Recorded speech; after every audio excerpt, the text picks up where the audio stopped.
दोस्तों, आज यह धार किला एक खंडर का रूप लेता जा रहा है। लेकिन इस समय यहाँ पर जो भी अवशेष हैं उनमें इसके वैभवशाली अतीत को देखा जा सकता है। मध्य प्रदेश के पश्चिम में स्थित मालवा क्षेत्र में स्थित एक शहर है धार। इस धार के किले के बारे में कहा जाता है कि इसके निर्माण का समय राजा भोजदेव के शासनकाल का, यानी सन 1010 से सन 1055 के बीच की 11वीं शताब्दी के प्रारंभिक से मध्य शताब्दी तक किया गया था। जबकि इससे पहले इस किले के स्थान पर धारागिरी लीलोद्यान के नाम से एक उद्यान हुआ करता था। हालांकि परमार शासकों यानी राजा भोज से भी पहले के धार में समय और आवश्यकता के अनुसार उस धारगिरी लीलोद्यान का आंशिक रूप से दुर्गीकरण किया गया था। लेकिन सही मायने में जब राजा भोजदेव ने शासन संभाला उसके बाद ही इस स्थान पर सामरिक महत्व के अनुसार इसे विस्तार आकार वाला एक मजबूत दुर्ग बनाया था। हालांकि यहाँ एक मजबूत किला बन जाने के बाद भी यह पूरी तरह से सामरिक महत्व के अनुसार निर्मित नहीं माना जा सकता। जबकि इसके काफ़ी समय बाद यानी 13वीं सदी में जाकर परमारों के प्रधानमंत्री गौंगा चौहान के द्वारा इसमें कुछ बदलाव करवाने के बाद ही इसे सामरिक महत्व के अनुसार विकसित करवाया गया था।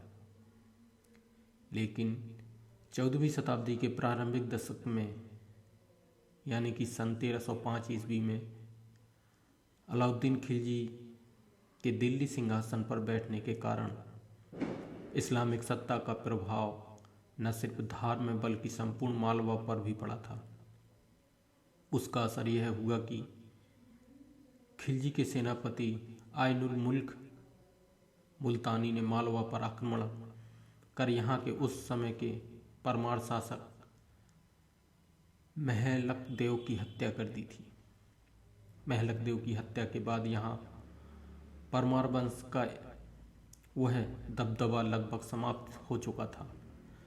मालवा पर आक्रमण के दौरान अलाउद्दीन खिलजी ने धार के इस किले पर भी धावा बोल दिया।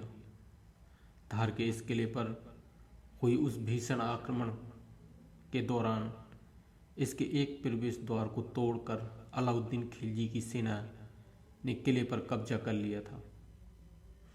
और फिर वही हुआ जिसे आज हर एक आदमी व्यक्ति जानता है, यानी इतिहास में यह बताया गया कि 14वीं शताब्दी के आसपास सुल्तान मोहम्मद बिन तुगलक ने राजपूत और मुगल शैली के अनुसार यह किला बनवाया था। जबकि सच तो यह है कि यह किला यहाँ राजा भोज के शासन संभालते ही 11वीं शताब्दी की पहली अवधि में ही बनकर तैयार हो चुका था। इसी प्रकार से धार्मिक, राजनीतिक और सामरिक महत्व के उठापटक वाले उस दौर की घटनाओं के होते होते संपूर्ण मालवा सहित धार नगरी भी 15वीं शताब्दी में प्रवेश कर गई और सन 1531 में एक बार फिर से गुजरात के सुल्तान बहादुर शाह के हाथों में यह किला पहुंच गया था। मुगल काल के दौर में तमाम अत्याचारों को देखने और सहने के बाद भी धार का यह किला अपने महत्व को किसी तरह बनाए रखने में कामयाब रहा और आखिरकार 18वीं सदी में एक बार फिर से यह हिंदू शासन स्थापित हो ही गया। हालांकि इस बार यहाँ परमार राजपूतों का शासन तो नहीं आया, लेकिन पवार मराठाओं का शासन स्थापित हुआ। इसके अंतर्गत सन 1735 में पेशवा ने धार के इस किले को आनंदराव पवार को सौंप दिया। इस बीच यहाँ मराठों का शासन स्थापित होने के बाद एक बार फिर से धार के इस किले की मरम्मत करवाई गई और इसकी वही खूबसूरती लौटाने का प्रयास किया गया। उसी दौरान पूना के पेशवा राघोबा ने अपनी गर्भवती पत्नी आनंदी बाई की सुरक्षा कारणों के चलते धार के इस किले में भोज दिया।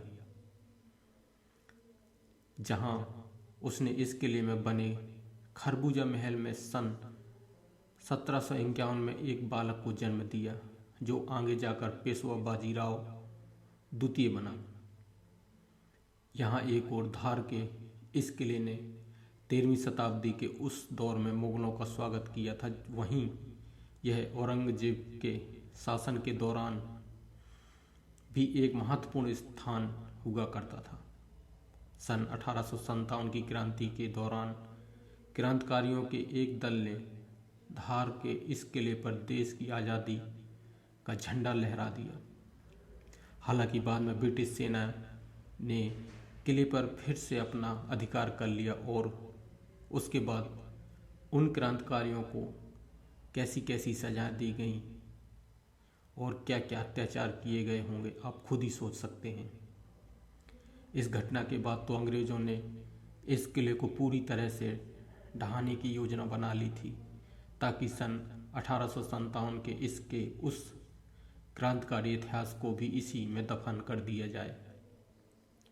लेकिन इस किले का सौभाग्य रहा कि वो इसमें कामयाब नहीं हो पाया, वरना आज हम इस किले और इसकी मध्य प्राचीन स्थापत्य कला की इस अद्भुत विरासत के विषय में ना तो बात कर सकते हैं और ना ही यहाँ कोई पर्यटक इसको देखने के लिए आते हैं।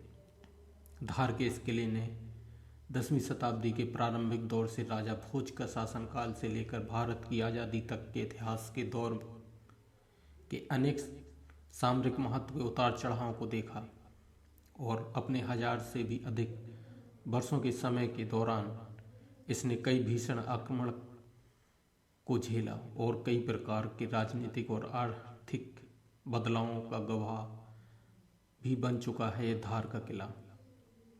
यह किला आज भी इतना मजबूत है कि हजारों वर्ष बाद भी इसके सभी बुर्ज संतुलित स्थिति में खड़े हुए हैं। दूर से देखने में तो यह एक प्रकार से मैदानी क्षेत्र में बना हुआ किला ही दिखाई पड़ता है, लेकिन फिर भी सामरिक महत्व के अनुसार ही इसे धार नगर के उत्तर में स्थित एक छोटी सी पहाड़ी पर बनाया हुआ है। खिलजी के सेना प्रमुख आइनुल मुल्क मुल्तानी ने परमार शासकों के द्वारा निर्मित इस धारगिरी लीलोद्यान दुर्ग में कई प्रकार के बड़े बदलाव करवाकर इसे न सिर्फ मुगल शैली में परिवर्तित करवा दिया था, बल्कि इसमें परमार राजा भोज के काल में निर्मित बावड़ी की नक्काशी के अवशेष और मूर्तियां को भी वहां से हटाकर इसमें मुस्लिम शैली के निर्माण का ठप्पा लगा दिया और उसी के बाद से धारगिरी लीलोद्यान दुर्ग को दुनिया धार के किले के नाम से जानने लगी। धार के इस किले यानी उस प्राचीन दुर्ग के अंदर मौजूद संग्रहालय में परमार शासनकाल की कुछ खंडित प्रतिमाएं, प्राचीन नक्काशी के कई अवशेष, कुछ अभिलेख, प्राचीन मुद्राएं और अन्य कई वस्तुएं भी संग्रहित आपको दिखाई पड़ जाएंगी। दोस्तों, ये थी धार किले के बारे में कुछ जानकारी। अगर आपको हमारी यह जानकारी अच्छी लगी हो तो हमारे चैनल को लाइक और सब्सक्राइब जरूर कीजिएगा। नमस्कार।